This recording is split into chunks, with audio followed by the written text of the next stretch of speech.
Quero primeiramente agradecer o convite. Para mim é um enorme privilégio estar aqui com os irmãos e com as irmãs. Como o Haroldo disse, sou pastor auxiliar lá na Igreja Batista do Ipiranga, com cuidado dos jovens e adolescentes. E hoje eu estou aqui sem a minha amada e querida esposa, ela está lá na cantata de Páscoa das crianças. Mas sou casado, pela misericórdia de Deus, o Senhor abençoou a minha vida com uma esposa linda e abençoada. E tenho exercido meu ministério lá na Igreja Batista do Ipiranga já fazem quase 5 anos. Bom, mas vamos ao nosso tempo de reflexão na Palavra de Deus.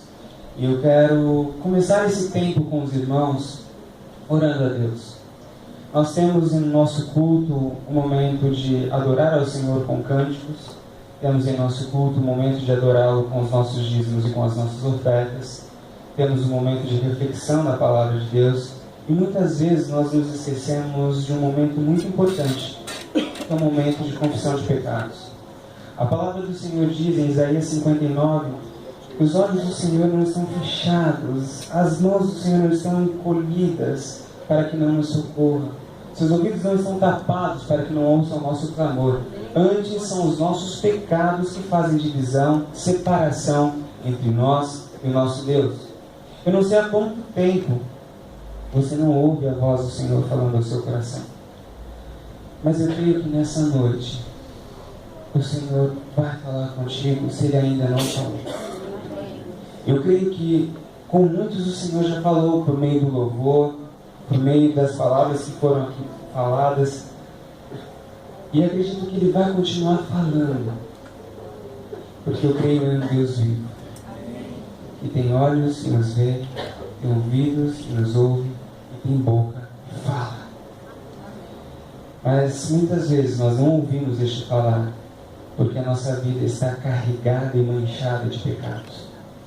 Então neste momento eu quero convidá-los a juntamente comigo fechar os seus olhos e ter um momento seu com Deus, pedindo perdão.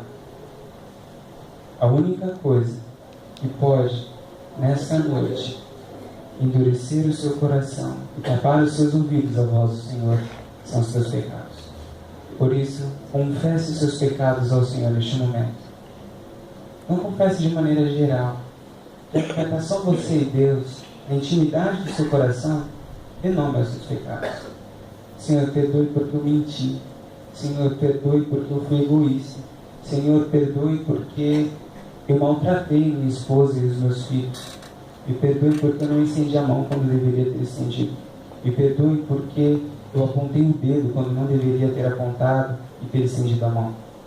Dê nome aos seus pecados e peça perdão a Ele. E depois disso, peça para que Ele fale ao teu coração. Porque Ele vai falar.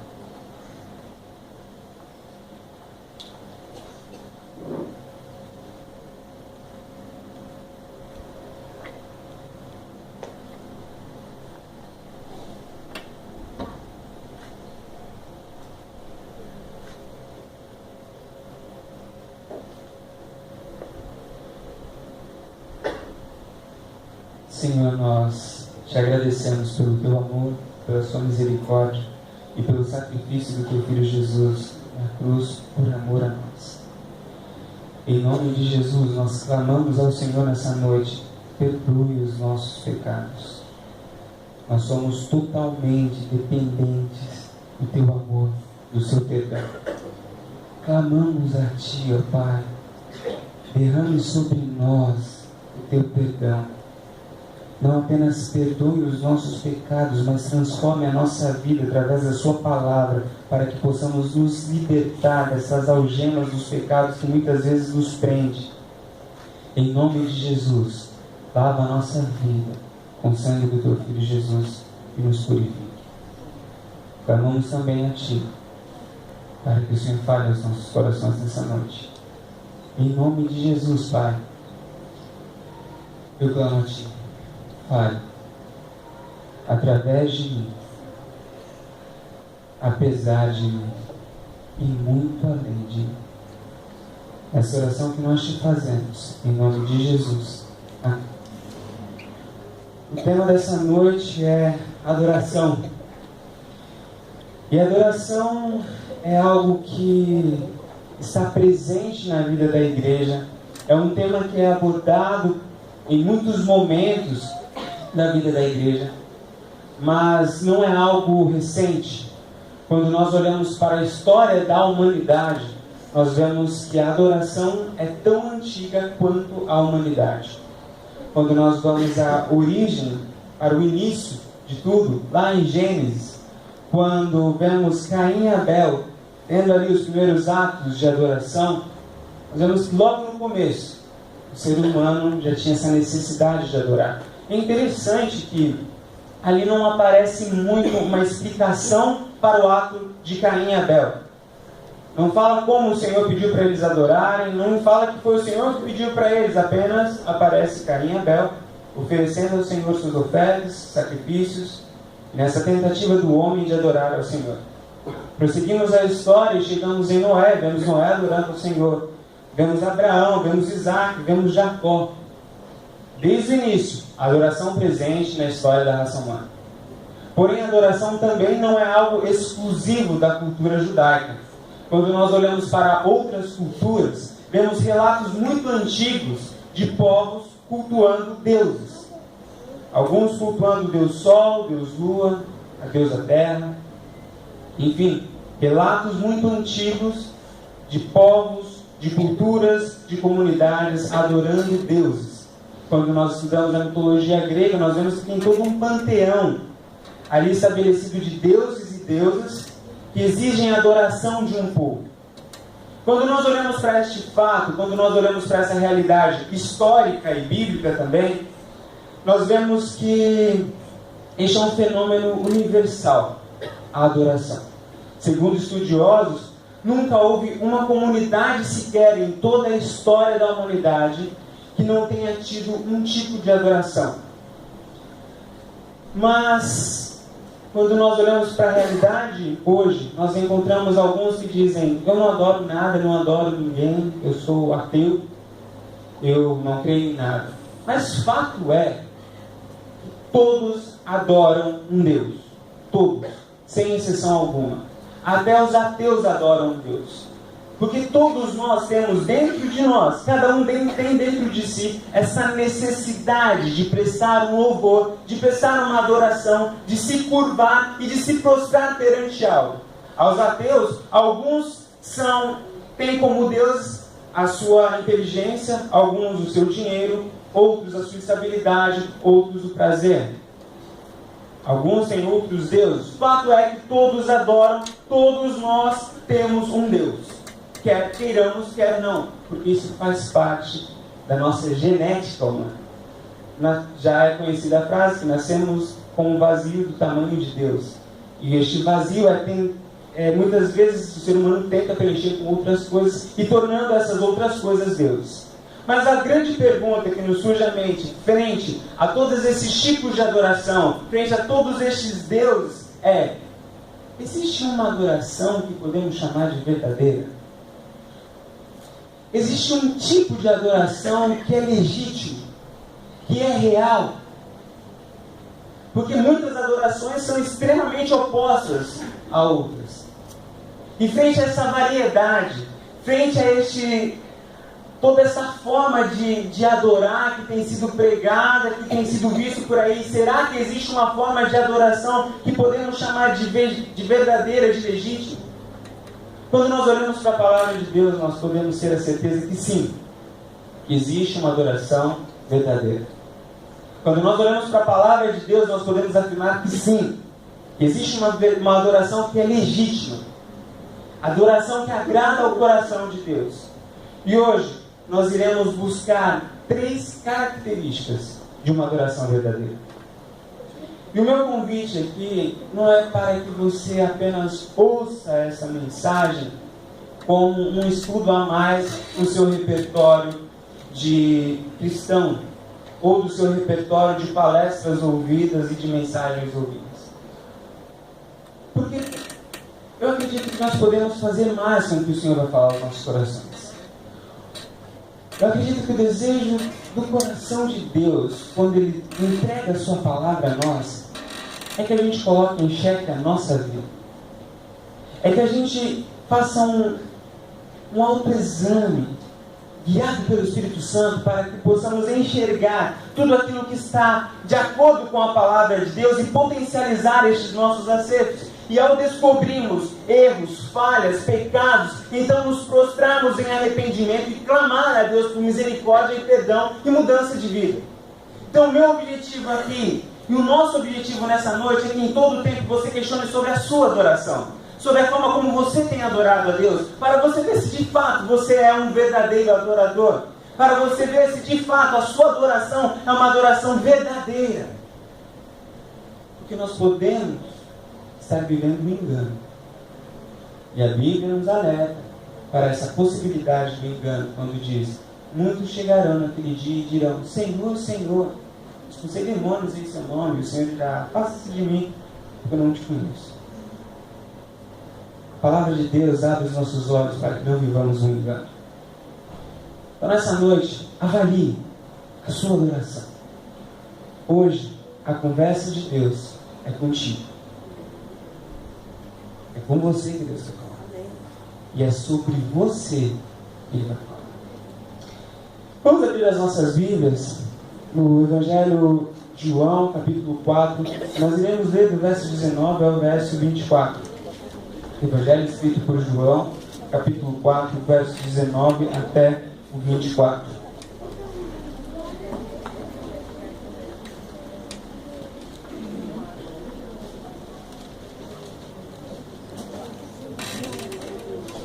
Quem achou diz: achei. Quem não achou diz: não achei. Ó, tá mais ou menos. Gente, vamos lá. Quem achou diz: achei. Achei. Amém. Tá bom. Então vamos lá. Aqui relata a história de Jesus com a samaritana. Jesus está saindo aqui de Judeia, indo para Galileia. Ele passa ali por Samaria. Tem, neste momento de parada em Samaria, ele tem um encontro com a samaritana. Tem um diálogo com a samaritana falando sobre a água viva. A água, se ela beber daquela água, ela nunca mais teria sede. Depois desse diálogo, ele pede para essa mulher chamar o esposo dela. Ela fala: eu não tenho esposo. E Jesus fala para ela: muito bem, respondeu certinho, você teve 5 e o que você está hoje não é seu. Ela então se assusta, e a partir deste susto dela, ela vê que Jesus é uma pessoa diferente e questiona Jesus sobre a adoração, sobre um ponto que incomodava ela. E aí temos o texto. E a mulher lhe disse: Senhor, vejo que és profeta. Nossos pais adoram neste monte, e vós dizeis que Jerusalém é um lugar onde se deve adorar.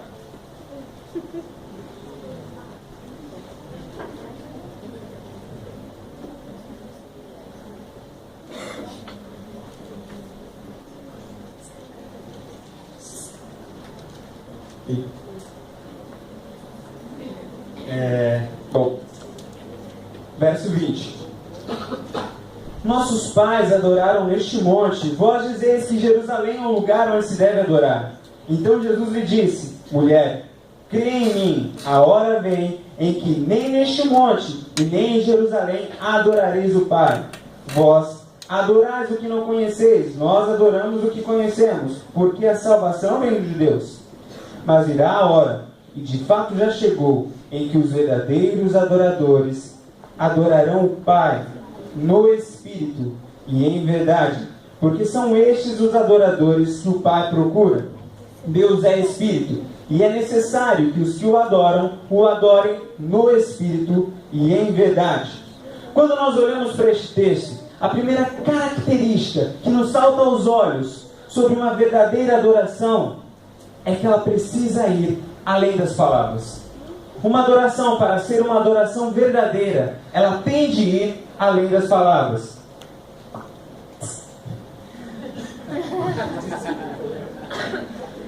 Este ensinamento, essa característica de uma verdadeira adoração, ela é nos ensinada já no significado da palavra adoração. Quando nós estudamos a palavra, tanto no grego, quando vamos à raiz da palavra lá no hebraico, nós vemos que o significado de adorar é prostrar-se, é inclinar-se, mas também é servir e trabalhar. O próprio significado nos apresenta que adoração é inseparável de uma ação. Este aspecto em que a palavra e a atitude estão entrelaçadas, imbricadas, nos salta aos olhos quando nós vemos o significado da palavra adoração. E na Bíblia, nós podemos olhar de Gênesis a Apocalipse, nós não encontraremos um momento sequer em que o Senhor nos diz para separarmos a adoração das nossas ações. Em nenhum momento o Senhor dizendo que a adoração se resume às palavras. Mas quando nós olhamos de Gênesis a Apocalipse, nós vemos que a adoração é prostrar-se, é servir, é trabalhar, é colocar as nossas palavras conjugadas às nossas atitudes e colocar tudo isso perante o Senhor. Porém, com o passar do tempo, houve uma migração dessa concretude da adoração para uma abstração deste ato de adorar. Adorar deixou de ser uma atitude, uma ação, e passou a ser apenas palavras, apenas modos de falar, de cantar. E para reagir a essa tendência humana de transformar a adoração em um mantra, em transformar a adoração em um conjunto de palavras e transformar a adoração colocar a adoração apenas num campo da mente, Jesus veio à Terra e aproveitou para rebater tudo isso. E quando nós olhamos para o ministério de Jesus, nós vemos ele reagindo a essa tendência humana de transformar a adoração em palavras, com palavras muito duras. Abra sua Bíblia aí em Mateus capítulo 15, versos 7 e 8. Olha o que o Senhor Jesus vai dizer sobre essa nossa tendência de transformar a adoração, e resumindo a adoração apenas as palavras. Mateus capítulo 15, versos 7 a 9, diz o seguinte, palavras de Jesus: Hipócritas, bem profetizou Isaías a vosso respeito, dizendo: Este povo me honra com os lábios, mas o seu coração está longe de mim. Em vão me adoram, ensinando doutrinas que são preceitos humanos. Uma adoração que se limita a apenas palavras é uma adoração vã, inútil, não serve para nada. Palavras de Jesus. E essa palavra de Jesus, quando ele dialoga com a samaritana dizendo: o Pai procura adoradores que o adorem no Espírito e em verdade, também é uma reação a essa tendência. Uma possível tradução deste no Espírito e em verdade é em Espírito verdadeiro. O Pai procura adoradores que o adorem com um Espírito verdadeiro. E o que é um Espírito verdadeiro? Um Espírito verdadeiro é onde palavras e atos não se contradizem. Um Espírito verdadeiro é onde palavras e atos estão em harmonia. E são estes que o Pai procura. Foi feita uma pesquisa muito séria para descobrir qual é o momento onde os cristãos mais mentem. E chegou-se à conclusão que o momento onde os cristãos mais mentem é no domingo, entre as 19, 18 e 30 até as 21. Sabe por quê? Porque é neste momento onde nós cantamos muitas coisas que não vivemos, falamos muitas coisas que nós não acreditamos, e apresentamos ali a incoerência do nosso ser. Eu não estou dizendo aqui, meus irmãos, que não é para cantar, que não é para orar, que não é para dizer palavras de louvor e de adoração ao Senhor. Mas o que eu estou dizendo é que, biblicamente, se nós limitarmos a nossa adoração a estes momentos aqui e a essas palavras que aqui dizemos, a nossa adoração é uma adoração mentirosa. A adoração é muito mais do que a gente faz aqui. Muito mais. É muito mais do que as palavras que cantamos no momento de louvor. A adoração é muito mais do que isso. A adoração tem que ter a nossa vida. Isso é adoração. É onde as nossas palavras e os nossos atos estão em harmonia. E ambos se prostram perante o Senhor. E ambos são colocados na presença do Senhor, dizendo: eis-me aqui para fazer a tua vontade. Nós precisamos refletir sobre a adoração, questionando como está a nossa adoração. Se ela está se limitando a apenas palavras e a cânticos. Porque se ela estiver se limitando a isso, meus irmãos, não é disso que Deus precisa, e não é isso que Deus quer, não é isso que o mundo precisa. O mundo precisa de pessoas que o adorem com as suas atitudes. Nós tivemos uma experiência que marcou muito a minha vida. Quando teve todo aquele desmoronamento que aconteceu nas regiões serranas do Rio, nós fizemos uma campanha, levantamos mantimentos e ofertas para enviar para lá. Quando nós terminamos de fazer isso, nós entramos em contato com a Cruz Vermelha e eles falaram: olha, todos os nossos estoques aqui são cheios, nós não temos condições de receber vocês aqui e as doações de vocês. A gente falou: e agora? O que a gente vai fazer? Então nós descobrimos que Itaim Paulista tinha tido uma enchente, uma comunidade carente tinha sofrido muito, tinha perdido tudo e ninguém tinha ido assistir lá porque estava todo mundo voltando os olhos apenas para as regiões serranas do Rio. Bom, é lá que Deus nos chamou, então vamos lá. E nós fomos entregar algumas cestas básicas nessas casas, e em uma dessas casas que nós entramos, nós encontramos uma senhora e ela tinha um olhar muito frio. E ali nós entregamos a cesta básica e falamos do amor para ela. Durante todo esse tempo, os olhos dela e o olhar dela continuavam muito frios. Então eu dei a oportunidade para ela falar. E ela falou: eu não acredito que Deus me ame mais. Eu falei: por quê? Ela falou: eu vou te provar porque Deus não me ama mais. Eu falei: olha, eu já fiz tudo o que eu poderia fazer de errado na minha vida. Como consequência, eu tenho um filho doente, um marido alcoólatra, e veio essa enchente e acabou com a minha casa. Eu estou colhendo o que eu plantei. E Deus está certo em não me amar. Eu falei: Deus te ama. E ela então virou para mim: me prove. Eu acredito que aquela mulher conhecia sim a história da crucificação, da encarnação de Cristo. Ela morava em frente à igreja. E eu falei: olha, Deus te ama tanto, que Ele tocou em nossos corações. Ele nos tirou de nossas casas, moveu toda essa campanha, contei um pouco da história do que tinha acontecido.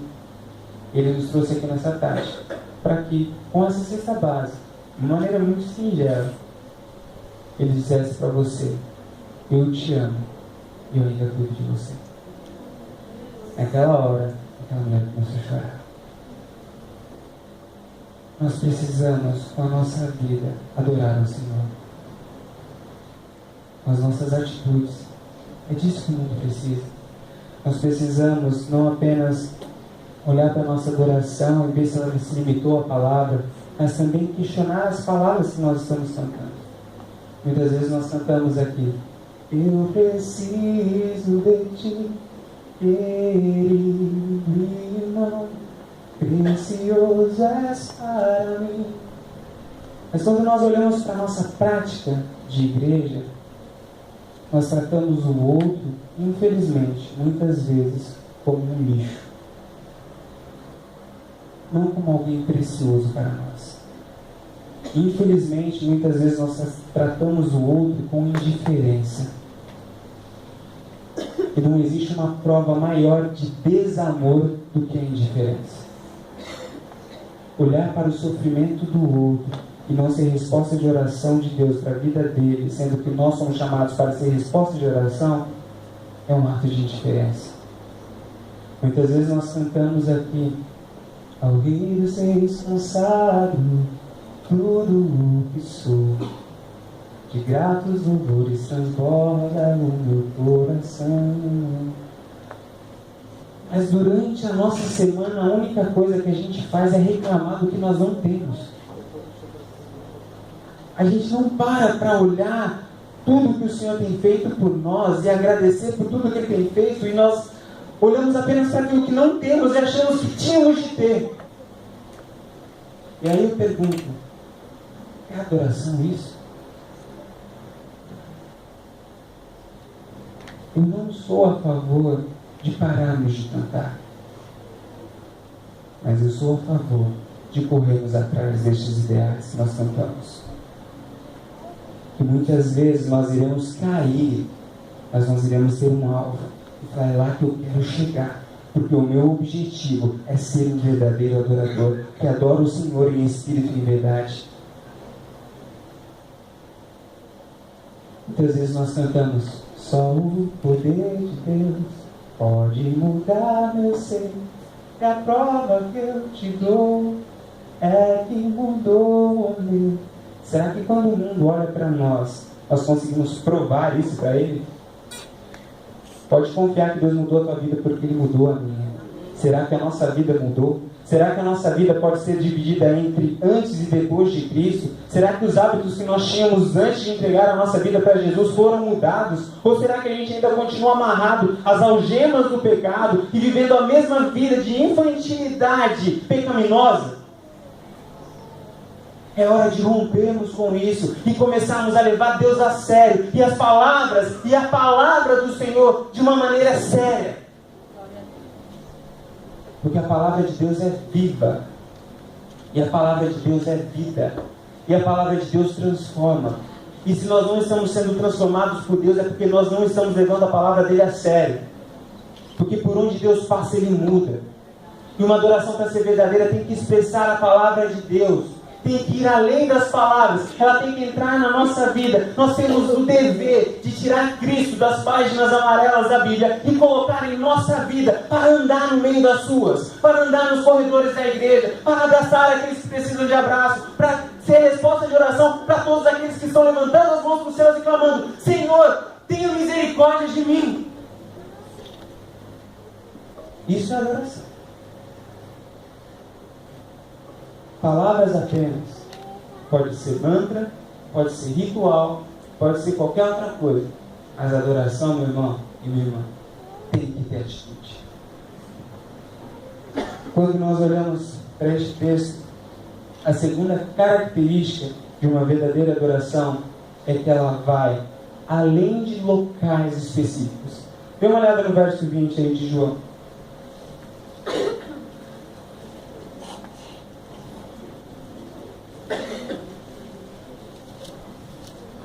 João 4, verso 20.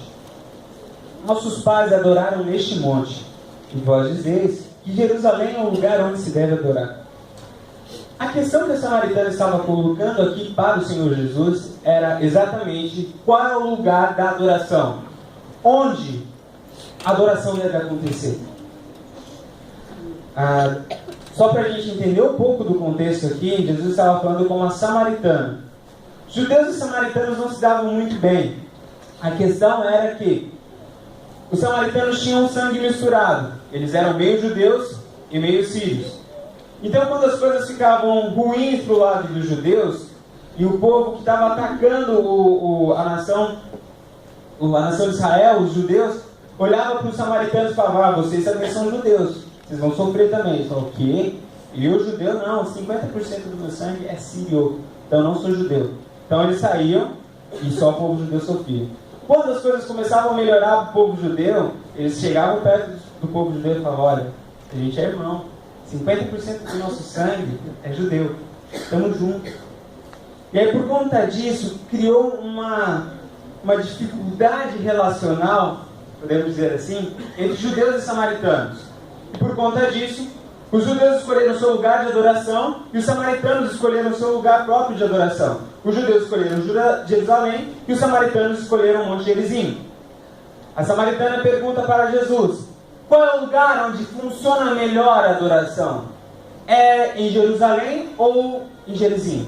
Onde Deus escuta sem ruídos a nossa adoração? Em Jerusalém ou em Gerizim? E o Senhor vai responder essa pergunta a essa samaritana. Mas antes de olharmos para essa resposta de Jesus, nós vemos que Deus está respondendo essa pergunta para toda a humanidade no decorrer de toda a história. Quando nós voltamos lá para os 10 mandamentos, nós conseguimos encontrar algum mandamento falando sobre um local específico, sobre onde a adoração deve acontecer? Não. O que nós encontramos lá é: não terás outros deuses diante de mim. E um outro relacionado também à adoração é: não farás para ti imagens e esculturas. Mas quanto ao lugar, há um silêncio. E nós aprendemos com as falas de Deus, aquilo que Ele está dizendo nos ensina, mas o silêncio de Deus também nos ensina. Quando Ele fala, quando Ele não fala sobre um local específico, sobre adoração, isso já nos dá um forte sinal que a adoração não se limita a um lugar específico. Quando nós continuamos a olhar para a história do povo de Israel, nós vemos que, enquanto estavam no Egito, nós conseguimos ver ali no Egito atos de adoração. José lá no Egito, dentro de um cárcere, dentro de uma prisão, a gente consegue ver atos de adoração. Enquanto escravo, vemos atos de adoração. O povo sai do Egito, vai para o deserto. Olhando para o deserto, a gente consegue ver no deserto atos de adoração. Saem do deserto, entram na terra prometida. Há o estabelecimento do Reino Unido ali. Como o reinado de Davi, a gente consegue ver no Reino Unido, mesmo ainda sem ter tido um templo estabelecido, a gente consegue ver atos de adoração. Salomão assume o poder, assume o reinado, constrói o templo. Ali nós vemos atos de adoração dentro do templo. Depois, ao exílio babilônico, entram ali, destrói toda a nação de Israel, vão para a Babilônia. Nós conseguimos ver Daniel, Sadraque, Mesaque e Abednego louvando e adorando a Deus lá na Babilônia, dentro de fornalha e dentro da cova dos leões. A história do povo de Israel nos mostra, abre os nossos olhos para nos dizer, adoração não se limita a 4 paredes. E olha como Deus é soberano. Existe um registro histórico, fora da Bíblia, apresentando a beleza dessa realidade. Pompeu, em 63 a.C., um general romano, quando ele invade a nação de Israel, ele tinha o desejo no coração de entrar no templo de Israel para ver a face deste Deus de Israel. E diz a história que Pompeu, em 63 a.C., invadiu Israel e foi até o templo. Chegou no templo, passou o véu, entrou no Santo dos Santos. E o registro histórico diz que Pompeu ficou maravilhado e abismado por não encontrar ali nenhuma imagem. E por ver que o povo de Israel tinha encontrado em seu coração um lugar para o seu Deus habitar. Não era nenhum templo que Deus habitava. Portanto, não era no templo que ele recebia adoração, mas era dentro do coração do povo de Deus. Meus irmãos, como isso é lindo. A adoração deve acompanhar a nossa vida todos os dias, em todos os lugares. É ali que nós devemos adorar. Uma adoração que se limita a 4 paredes é uma adoração falsa. E Jesus, agora respondendo a samaritana, diz: não é em Jerusalém e não é em Gerizim, mas é no Espírito e em verdade. Quando você analisa esse texto, você vai ver que ele vai jogar aí com essas palavras para deixar bem claro a ideia de lugar.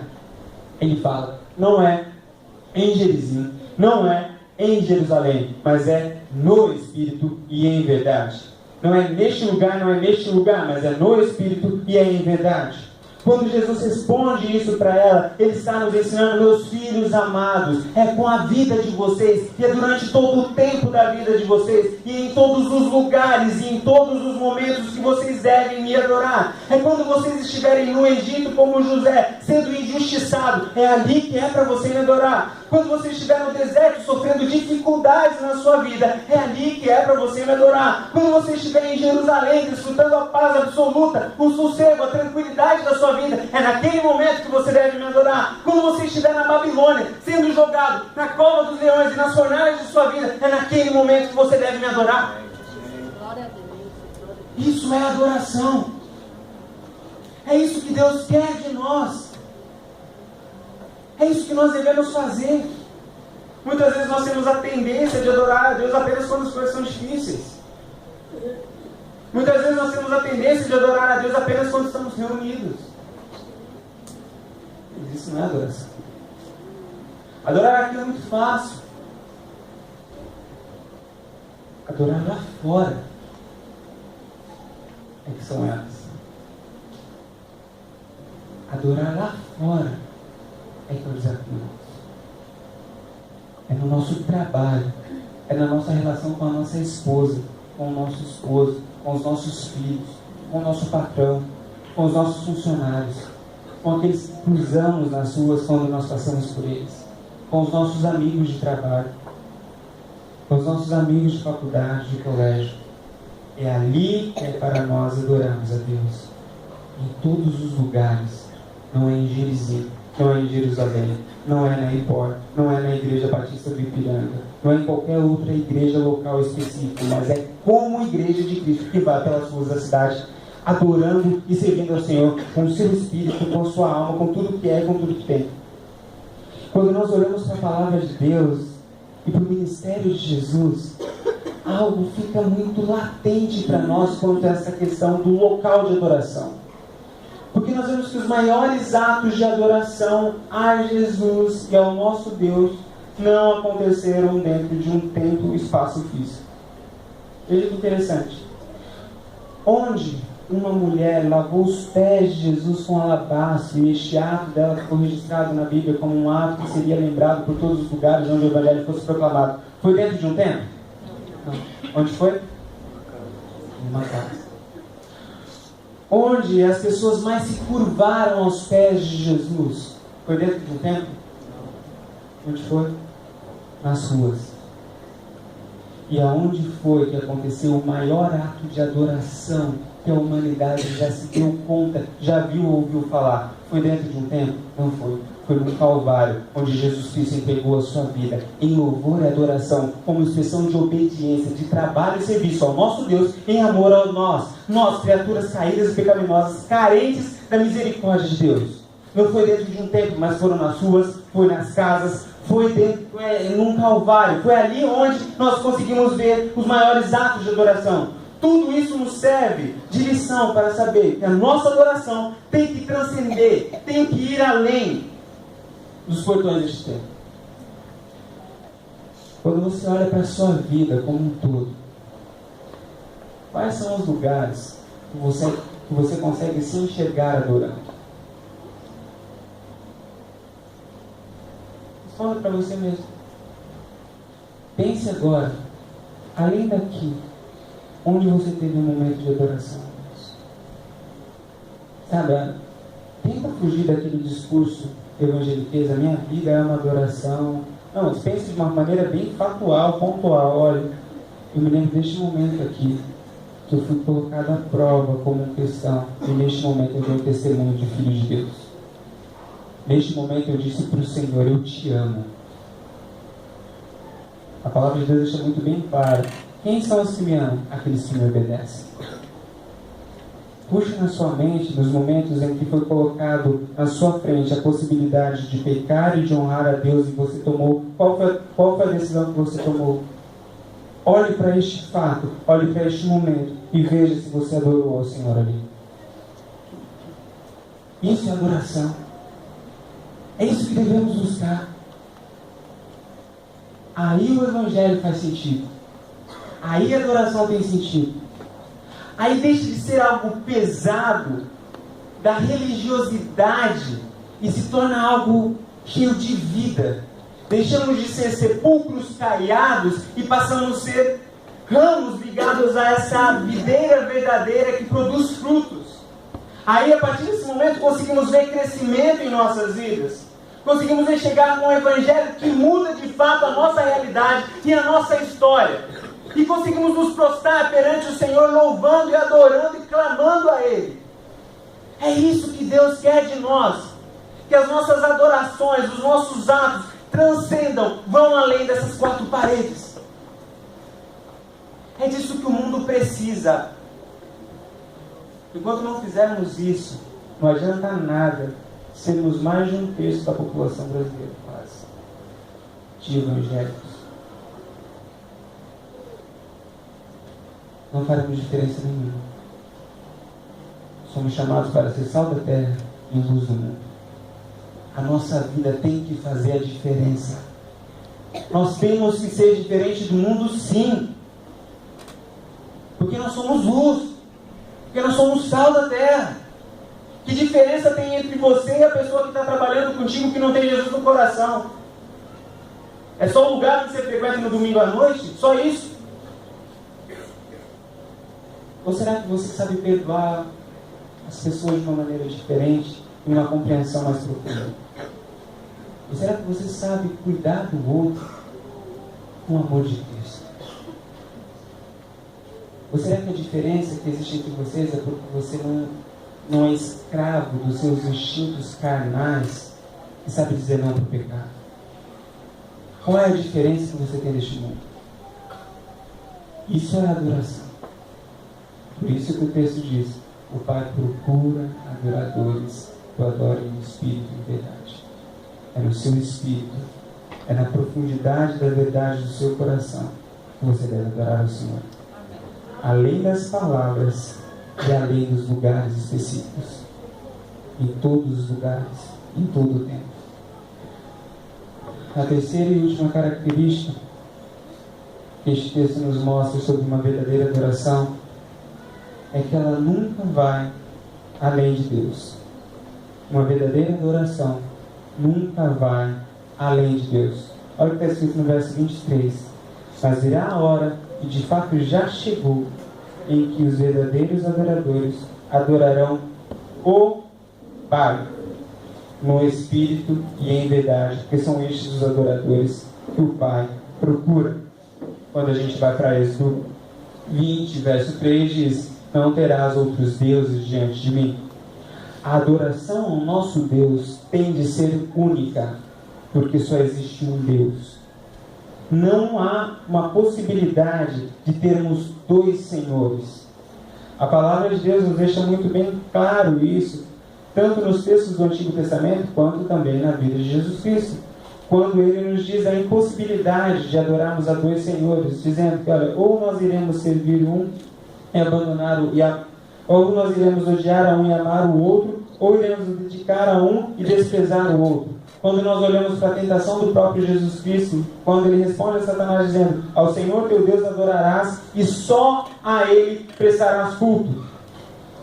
Meus irmãos, quando a gente para refletir sobre essa adoração exclusiva a Deus, nós descobrimos que aqui reside uma das grandes causas do fracasso da adoração da igreja de hoje. Você pode dizer: bom, não, mas eu só sirvo a Deus. Eu não tenho em minha casa nenhum tipo de altar, não tenho nenhuma imagem, eu adoro apenas a Deus. Mas não é pelo fato de você não ter uma imagem na sua casa que você adora apenas a Deus. Quando nós olhamos para a nossa realidade hoje, para muitas realidades de dentro das igrejas, nós vemos que muitos têm tentado dividir o senhorio de sua vida entre Deus e a própria vontade, entre Deus e o dinheiro, entre Deus e o conforto, entre Deus e os seus prazeres. E outros têm tentado dividir, têm colocado Deus a serviço dos seus desejos, Deus a serviço do seu dinheiro, Deus a serviço das suas vontades. E se isso estiver acontecendo, está errado. Deus tem que estar no topo. Para ser Deus, tem que estar em primeiro lugar. Ele é Deus e não divide a sua glória com ninguém. Digo que essa é uma das grandes causas do fracasso da adoração da nossa igreja, das igrejas, porque quando nós olhamos para a realidade brasileira, nós vemos que as igrejas que mais crescem no nosso país são as igrejas que têm um discurso antropocêntrico, que o homem está no centro e Deus serve a este homem. E toda a liturgia, todo o culto, todos os louvores são a serviço da vontade humana. Venha para cá e os seus desejos serão realizados. Venha para cá e a cura que você quer vai acontecer. Venha para cá que o dinheiro que você tanto quer você vai alcançar. Venha para cá que se você estiver solteiro, que Deus vai te dar um namorado. É o seu desejo, é a tua vontade. Nós temos um Deus aqui escravo, não Senhor. Eu digo isso porque muitos dos problemas dentro de nossas igrejas acontecem porque nós, muitas vezes, queremos que seja feita a nossa vontade dentro de nossas igrejas e não a vontade de Deus. E a igreja do Senhor existe para fazer a vontade de Deus e não a nossa vontade. Adorar a Deus é dizer a Ele, em um ato de prostração: seja feita a tua vontade, assim na terra como no céu. É dizer sim para Deus, mesmo quando este sim é um não para as nossas vontades. Isso é adorar a Deus. É olhar para as propostas, para os convites de Satanás e dizer não. Embora eu queira muito, embora isso chegue até a doer na minha carne, dizer não, mas eu vou dizer não, porque é o meu Deus, é o meu Senhor, e não o pecado é o meu Senhor. Isso é adoração.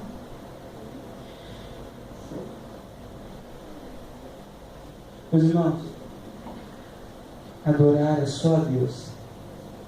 É dizer a Ele: o Senhor é o meu Senhor. É compreender o significado dessa palavra, Senhor. Meus irmãos, gravem bem o que eu vou dizer agora. Adoração não pode ser confundida ou usada como uma estratégia de manipulação de Deus. Nós não adoramos a Deus para conseguir coisas de Deus. Nós não temos atos de adoração. Oh, meu amado, obrigado. Nós não temos atos de adoração para que o Senhor faça um desejo, um mimo para a gente. Nós adoramos a Deus porque Ele é Senhor. E porque toda honra, toda glória, todo louvor pertence a Ele. E por isso nós o louvamos e por isso nós o adoramos. Isto é adoração. Meus irmãos, questione a sua adoração e questione-se sobre quem é o Deus de sua vida. Antes de você responder quem é o Deus de sua vida, olhe para a sua agenda e veja quais são as suas prioridades na sua agenda. Quanto tempo você tem investido no seu relacionamento com Deus? Isso dirá para você quem é o seu Deus. Olhe para as suas tomadas de decisões e veja qual tem sido o seu referencial e qual tem tomado o maior peso para você tomar uma decisão de ir ou não ir, fazer ou não fazer, dizer sim ou dizer não. É a vontade de Deus ou são os seus desejos? É a vontade de Deus ou é o dinheiro? É a vontade de Deus ou é o conforto? É a vontade de Deus ou é o prazer? Se você olhar para todas as tomadas de decisões e ver que nelas você não considerou o elemento Deus, esquece que você não tem Deus como o Senhor da sua vida. Porque ter Deus como o Senhor da sua vida é segurar na mão dele e falar: Deus, me leve aonde o Senhor quer que eu vá. Senhor, conduza a minha vida para fazer aquilo que o Senhor quer que eu faça. Isso é ter Deus como Deus. Não ter Deus como nosso escravo, como nosso mordomo, como nosso gênio da lâmpada mágica gospel. Onde nos dá muito mais do que 3 pedidos. Isso é adorar a Deus. Ele é o nosso Senhor. Ele é o nosso Salvador. Amém. John Piper diz no livro dele: o que nós mais desejamos e buscamos, este é o nosso objeto de adoração. O que você mais busca na sua vida? O que você mais deseja na sua vida? Apresenta você o seu Deus. Se o que você tem mais buscado na sua vida é uma comunhão mais verdadeira com Deus, se o que você tem mais buscado nessa vida é um relacionamento sincero com Deus, se o que você tem mais buscado na sua vida é expressar o amor de Deus e manifestar o reino dele aqui na terra, Ele é o teu Senhor. Do contrário, nós estamos vivendo uma ilusão. Uma verdadeira adoração, ela tem de ir além das palavras, além dos lugares, mas nunca além de Deus. Quero terminar com uma ilustração de um artista que tinha um sonho de expressar numa tela a perfeição e a profundidade da última ceia. Então ele se lançou em estudos arqueológicos, teológicos, para entender cada detalhe da última ceia. Depois de anos de estudo, ele então foi para a terra. E aí ele tomou todo o cuidado para usar as tintas exatas, os tons exatos, para conseguir expressar tornar visível um fato crucial para o cristianismo e para a vida dos cristãos. E ele ficou ali anos e anos desenhando aquela ceia. E depois de ter terminado essa tela, ele colocou em uma praça pública. E colocou essa tela e ficou a alguns bancos de distância dessa tela, só observando a reação das pessoas. E de repente chega uma senhora. Ela fica olhando o quadro e ela comenta comigo: que quadro lindo!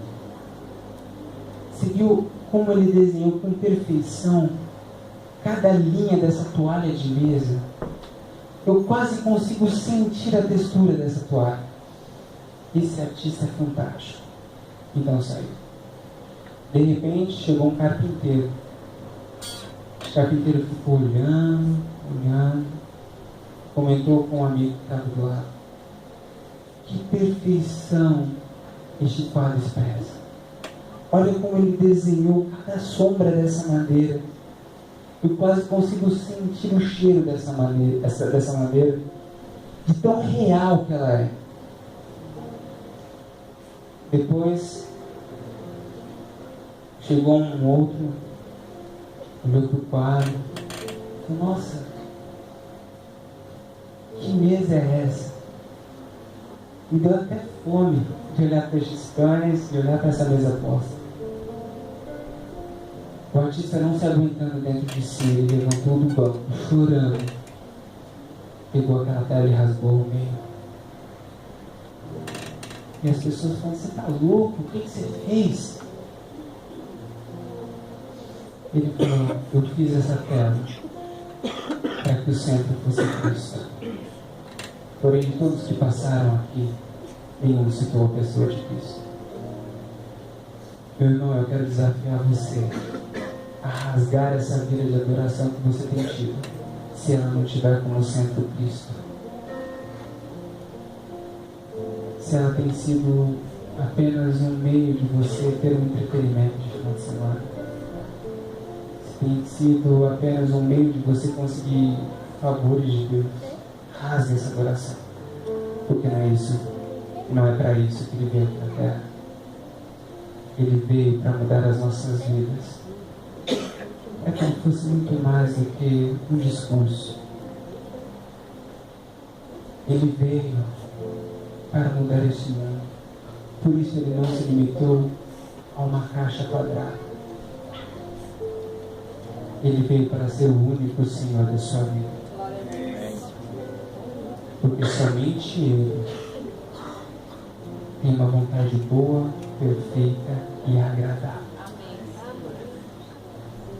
Eu quero convidar você a fechar os seus olhos e a refletir sobre tudo que nós falamos aqui. E a refletir sobre a sua adoração. Fale com Deus. Responda a essa fala de Deus.